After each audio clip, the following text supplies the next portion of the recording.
അങ്ങനെ നമ്മുടെ സുധീഷിന് എല്ലാവരും കൂടി ചേർന്നിട്ട് പോലീസ് സ്റ്റേഷനിൽ നിന്നൊക്കെ ഇറക്കി കൊണ്ടുവരുന്നുണ്ട്. എന്നിട്ട് എന്തായാലും നമ്മുടെ സുധീഷ് വീട്ടിലേക്ക് വന്നിട്ട് ഹരീഷായിട്ട് ഗംഭീര അടി കൂടുന്നുണ്ട്. കാരണം അവൻ്റെ പൈസ മുഴുവൻ എടുത്തല്ലോ, അതിന് വേണ്ടിയിട്ട് ഗംഭീരമായിട്ട് അടി കൂടുന്നുണ്ട്. എന്തായാലും ഇത് നീതി കണ്ടല്ലോ വെച്ചിട്ട് അവർ രാത്രി കോംപ്രമൈസൊക്കെ ആവേണ്ട ആ സമയത്ത് നമ്മുടെ ഹരീഷിനോട് സുധീഷ് പറയുന്നുണ്ട് ഒരു സ്കൂട്ടി വാങ്ങി കൊടുക്കാൻ നിധിയോട് പറയുന്നുണ്ട്.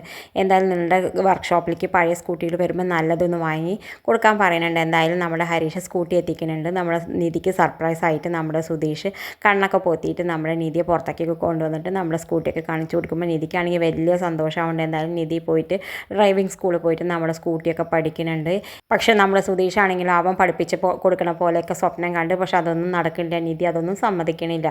പിന്നെ കാണിക്കുന്നത് എന്തായാലും സുധീഷ് ആണെങ്കിൽ അവനെ പഠിപ്പിച്ച് കൊടുക്കാത്ത ദേഷ്യത്തിൽ അവൻ തെറ്റിയിട്ട് പോകുന്നുണ്ട്. പോണ സമയത്ത് നേരെ ചെല്ലുന്നത് നമ്മുടെ കാർ ഓണറിൻ്റെ അടുത്തേക്കാണ്. ഓണറാണെങ്കിൽ അവിടെ ചെല്ലുമ്പോൾ പറയുന്നുണ്ട് അവനോട് അവൻ്റെ കാർ എടുക്കണ്ട, കാരണം അവൻ്റെ ലൈസൻസ് ഒരു മാസത്തേക്ക് നമ്മുടെ പോലീസുകാർ വാങ്ങി വെച്ചിട്ടുണ്ടാവും, അതുകൊണ്ട് അവനെ കാർ എടുക്കരുതെന്നും അവന് കാർ കൊടുക്കണില്ല. അതൊക്കെ കേൾക്കുമ്പോൾ അവന് വല്ലാത്ത വിഷമമായിട്ട് വീട്ടിലേക്ക് വരുന്ന സമയത്ത് ഇവരാണെങ്കിൽ എല്ലാവരും ഇരുന്ന് ഭക്ഷണം കഴിക്കുന്നുണ്ട്.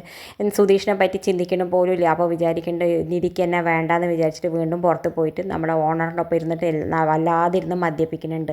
എന്തായാലും കുടിച്ച് ഫുള്ളായിട്ട് വീട്ടിലേക്ക് വരുന്നുണ്ട്. വീട്ടിലേക്ക് വരുന്ന സമയത്ത് നമ്മുടെ നിധിയുടെ റൂമിലേക്ക് കയറി കടന്നുറങ്ങാൻ പോകേണ്ടത്. എന്നിട്ട് നിധിയോട് നിധി ഞെട്ടി ഉണർന്ന സമയത്ത് പറയുന്നുണ്ട് ഞാൻ നിൻ്റെ ഭർത്താവാണ്, നീ എങ്ങടാ പോകണം, ഞാൻ ഇവിടെ തന്നെ കിടക്കുന്നൊക്കെ പറഞ്ഞിട്ട് നിധീനെ ഒരുപാട് ഇതാക്കുന്നുണ്ട്, വിഷമിപ്പിക്കുന്നുണ്ട്. നിധിയെ തൊടാനൊക്കെ പോടുന്നുണ്ട്. ആ സമയത്ത് നിധി വേഗം ഓടിപ്പോയി വാതിൽ തുറക്കാൻ പോകുമ്പോഴേക്കും നമ്മുടെ സുധീഷ് ആണെങ്കിൽ വേഗം വാതിൽ കൂറ്റിയിട്ടിട്ട് പിന്നെ അവളെ പുറത്ത് പോകാൻ സമ്മതിക്കാതെ എങ്ങനെ ഉപദ്രവിക്കാൻ നോക്കുന്നുണ്ട്. ആ സമയത്ത് സുഭാഷ് ഏട്ടാ എന്ന് പറഞ്ഞ് വിളിക്കുന്നുണ്ട് എല്ലാവരും. സുഭാഷ് ഏട്ടൻ ഓടി വന്നിട്ട് എന്തായാലും വാതിൽ തുറക്കാൻ ശ്രമിക്കുന്നുണ്ട്. പക്ഷേ എന്തായാലും അവൻ സുധീഷ് ആണെങ്കിൽ ഉള്ളിൽ നിന്ന് പൂട്ടിയിട്ടുണ്ടാവും. എന്തായാലും നിധി സുധീഷിനെ ഒറ്റ തട്ടി മാറ്റിയിട്ട് നിധി വാതിലൊക്കെ തുറന്നിട്ട് പുറത്തേക്ക് വരും. എന്നിട്ട് സുഭാഷ് ഏട്ടാ നോക്ക് എന്ന് പറയുമ്പോൾ അപ്പോൾ എന്താടാ നീ ഇങ്ങനെയൊക്കെ കാണിച്ചത്, നീ മദ്യപിച്ചിട്ടില്ലേ എന്നൊക്കെ പറഞ്ഞിട്ട് എല്ലാവരും നമ്മുടെ സുധീഷിനെ ഒരുപാട് ചീത്ത വിളിക്കുന്നുണ്ട്. എന്തായാലും നിധിക്കാണെങ്കിൽ പേടിയായി തുടങ്ങി. നിധി പറയുന്ന സുഭാഷ് ഏട്ടനോട് ഇനി ഞാൻ ഇവിടെ നിൽക്കില്ല സുഭാഷ് ഏട്ടൻ, ഞാൻ ഇവിടുന്ന് ഇറങ്ങി പോവാണെന്ന് പറഞ്ഞിട്ട് എന്തായാലും കിളിവീട് വിട്ടിട്ട് ഇറങ്ങി പോകുന്നുണ്ട്.